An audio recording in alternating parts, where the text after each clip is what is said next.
Matapos ang patuloy na labanan ni Shin at Tenkyu ay ngayon na i-review na natin ang chapter 193 and 194 ng Sakamoto Days ay sa wakas masasaksihan na natin ang final fight ng Shin versus Tenkyu na mauuwi sa isang matindi, emosyonal at brutal na nakakabiglang laban. Kaya na may this is Mr. Mike at huwag na natin patagalin pa, let's go! Nagsimula ang chapter dito kay Shin na sabi sa kanyang isipan na di pa raw niya nagagamit ng 2 beses sa iisang tao ang kanyang ability na ma-override ang isipan ng tao. May kita naman na patuloy pa rin ang pag-iwas ni Shin sa mga atake ni Tenkyu na sabi pa sa isipan nito na siguro ang kanyang kapangyarihan na i-override ang isipan ng tao ay nagamit niya lang daw ng 1 beses sa isang tao na hindi na raw ito gagana pa kay Tenkyu kasi ginamitan niya na ito ng ability na yun mga kaibigan. Maya pa ay tinanggal naman ni Tenkyu ang kanyang bowstring at tinawakan ang dulo nito para gamitin ang pana bilang panghampas. Na sa kanyang paghampas ay nasira pa nito ang mga pipes habang si Shin ay patuloy pa rin umiiwas. Na nagsimulang mag-leak ang isang steam mula sa nasirang pipe ay mabilis namang nagpunta si Tenkyu sa likod ni Shin, subalit mas naunahan pa siya ni Shin mga kaibigan at nabigyan ng isang malakas na sipa sa chin. Bagay na gumulat kay Tenkyu na sabi naman sa isipan ni Shin na ano ngayon, gagamitin na lang daw niya ang kanyang iba pang weapon at yan ay ang makita ang predetermined moves o ang slight glimpse sa future mga kaibigan na ngayon ginamit niya kay Tenkyu para ma-block ang atake nito at makapaganda ng isang saksak mga kaibigan na naiwasan naman ni Tenkyu na dito nagkaroon sila ngayon mga kaibigan ng napakalapit na palitan ng mga atake. Nasabi sa isipan ni Tenkyu na nako, hindi ko siya kayang sabayan. Kung kaya't dito naman nasipa ni Shin ang ulo ni Tenkyu at napin down niya pa ito sa ground. Nasabi sa isipan ni Shin na ngayon ay babaliin niya na raw ang leeg ni Tenkyu. Subalit mabilis na inangat ni Tenkyu ang kanyang ulo at hinagisan si Shin ng mga tipak ng semento na ang ilan ay tumama pa kay Shin. Nagulat naman si Tenkyu na sabi sa kanyang isipan na naiiwasan daw ni Shin ang kanyang mga araw pero di raw nagawang naiwasan ni Shin ang mga tipak ng semento. Nasabi pa niya na huwag mong sabihin na nananag-isip si Tenkyu ay ginamit niya ang kanyang bow upang mahagisan pa si Shin ng napakaraming tipak ng semento na habang nasa defensive stance si Shin ay tinamaan naman ang kanyang isang binti na ikinabahala niya ng gusto kaya dito na naghanda si Tenkyu na sabing sa tingin ko ay nakukuha ko na. Masama raw si Shin pagdating sa mga random na atake. Nasabi naman si Sipa ni Shin na di raw siya makakaiwas sa atake ngayon ni Tenkyu na ganito raw ang kalagayan ng kanyang binti at saka di niya raw ma-override ang isipan ngayon ni Tenkyu na ano na raw ngayon. Kaya dito niya sinabihan at pinilit ang kanyang sarili na kumilos dahil na na-activate ang kanyang ability na kayang i-override ang thoughts at nagawa siyang makatalon mga kaibigan at naiwasan ang araw ni Tenkyu. Bagay na mas gumulat pa kay Tenkyu na sabing nagawa niyang makatalon kahit ganyan raw ang kalagayan ng binti nito. Imposible. Na sa isipan naman ni Shin sabi niya na kung sa kanyang isipan ay di siya makaakilos pwede naman daw niyang i-override ang kanyang thoughts o iniisip. Subalit ang ability na ito ay nagamit niya na raw ng 1 beses sa kanyang sarili. So hindi na raw ito gagana pa muli. Nagland naman si Shin gamit ang kutsilyo upang malesen ang impact. Subalit wala na si Tenkyu dito mga kaibigan na ngayon lumayo pala at nagtago sa isang distance. Nasabi sa isipan nito na una ay naiwasan daw ni Shin ang kanyang araw pero sumablay daw ito sa pag-iwas sa mga tipak ng semento dahil na na-injured daw ang binti nito pero nagawa na naman daw nitong makatalon na isa raw talagang misteryo si Shin. Dito naman kay Shin ay sabi sa kanyang isipan na di niya na raw napipick up ang thoughts ni Tenkyu na bakay malayo raw ito na nasa 400 meters daw ang pwesto nito o lagpas sa 400 meters. Pero kung nasa ganyang distance daw si Tenkyu ay di na raw aabot pa ang araw nito dito sa kanya. Subalit may kita naman si Tenkyu na tinanggal na ang blindfold in which ay dito na na-reveal ang kanyang kakaibang isang mata mga kaibigan na sabing matagal-tagal niya na raw itong hindi nagamit. May kita naman na ang vision ni Tenkyu ay para bang nag-zoom na sabing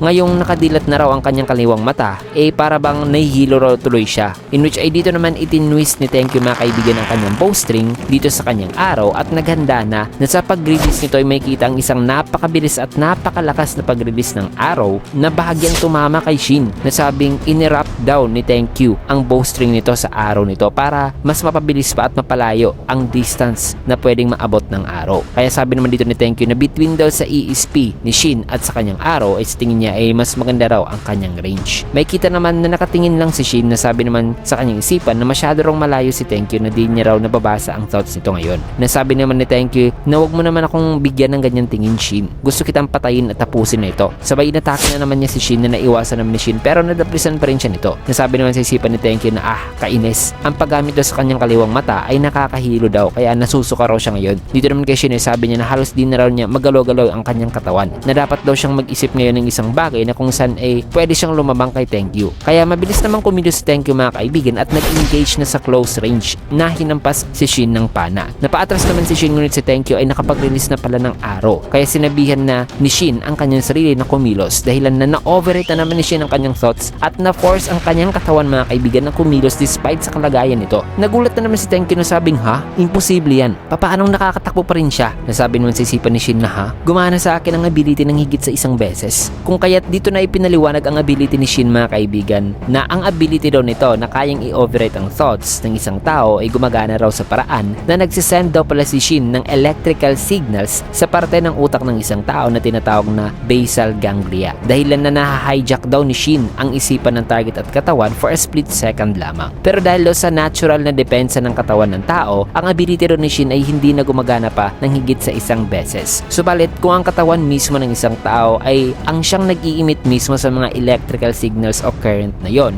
ay matitrigger daw ang pagkakaroon ng walang resistance sa ability ni Shin. Kaya ang ability daw ni Shin ay gumagana raw kay Shin mismo ng makailang beses dahil ang electrical current mga kaibigan ay nanggagaling mismo sa katawan ni Shin. Kaya sabi rito ni Shin na di niya raw nagigets ang kanyang ability sa kung paanong paraan ito gumagana. Pero ayos na raw ito kasi kaya niya na raw lumaban. Na habang nasa ere ngayon si Tenkyu para atakihin si Shin, ay dito naman nagawa ni Shin na masuntok ang mukha nito isang napakalakas na pagsalubong ng kamao sa mukha ni Tenkyu. Subalit di nagpatinag si Tenkyu at kinuha niya pa rin ang isa niyang ngipin na natanggal at ginamit niya itong bala ng pana na sabing, oh, ito ang regalo ko sa'yo. Tinamaan naman si Shin na ngayon duguan na sabi naman ni Tenkyu na masakit diba? Ngipin ko yan. Matigas ang katawan ko. Napahawak naman si Shin sa kanyang ulo na sabi sa kanyang isipan na ang pagkipagsabayan lang daw kay Tenkyu ay di raw talaga sapat. Kasi kahit i-push niya pa raw ang kanyang katawan sa pinaka-extreme daw na physical limit nito ay hindi niya pa rin daw kayang pantayan ang bilis ni Tenkyu. Na habang nakatingin si Shin kay Tenkyu ay may pumasok naman sa kanyang isipan na sabing, teka, instead na ang katawan ko ang gumagalaw,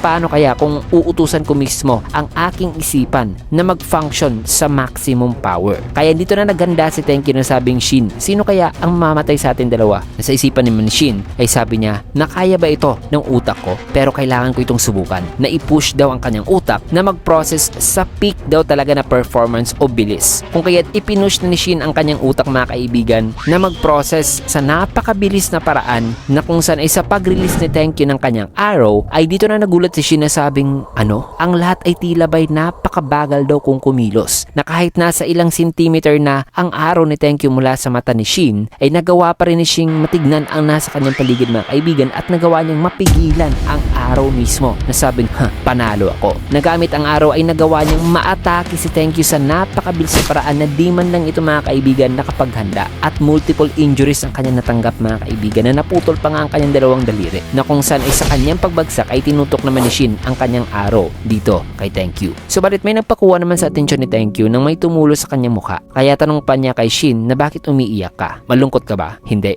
yan. Takot kang pumatayan Tama ba ako? Sagot naman ni Shin na hindi. Kasi kahit ngayon, sa kailaliman daw ng kanyang sarili, iniisip niya raw na siguro kung darating raw ang puntong ito, siya raw ang magiging isang klase ng tao na magdadalawang isip raw talaga na pumatay ng isang kapwa. Pero hindi raw ganyan. Kasi ngayon, ay wala raw talaga siyang nararamdaman na kahit na para pigilan ang kanyang sarili na patayin itong si Tenkyu. Nasabi pa niya na ako ang tipo ng tao na hindi raw nararapat dito. Yan daw ang pinaka-obvious ngayon. Kaya mamatay na raw itong si Tenkyu. Nasagot naman ni Tenkyu na no thanks. Sabay nag-attempt ng isang sipa na na-block naman ni Shin kaya dito na gumanti si Shin at sasaksakin na sana ngayon si Tenkyu mga kaibigan. Nabuti na lang ay may humawak kay Shin at pinigilan siya mga kaibigan at yan ay si Sakamoto pala na dumating na nasabi naman ng gulat na si Shin na Mr. Sakamoto. So grabe ang tindi ng kanilang laban mga kaibigan na nang papatay na sana ni Shin si Tenkyu ay nagawa siyang mapigilan ni Sakamoto. Ano kaya ang nangyari mga kaibigan sa kung bakit nagawa ni Sakamoto makarating dito? Well, malalaman natin ang lahat ng yan at ang nangyari kini Hiski sa pagdating ni Torres at marami pang iba sa susunod na chapter kasi dito man natin tatapusin ng video sa last panel na ito. Kaya naman kung gusto nyo yung video, kinigit a like, comment, follow, subscribe na rin for more videos like this. Maraming salamat and see you guys again on my next